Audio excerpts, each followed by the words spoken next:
იმედი ამბობს, კორუფციის არარსებობით ევროკავშირის წევრობის ყველა კანდიდატს, ასევე ევროკავშირის და ნატოს წევრ 13 სახელმწიფოს ვუსწრებთო. კომედია არხი. ღარიბაშვილი რომ დაიჭირეს, ეტყობა იმის მერე დავწინაურდით. ჩვენ ვხედავთ სადაა საქართველო მატყუარა მთავრობა. ასე ეხმაურებიან მოქალაქეები იმედის ქართს.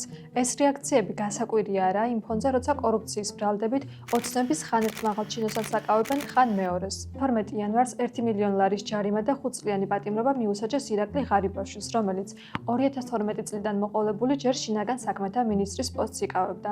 შემდეგ თავდაცვის სამინისტროებარა, ბოლოს კი 2 ვადით იყო პრემიერი.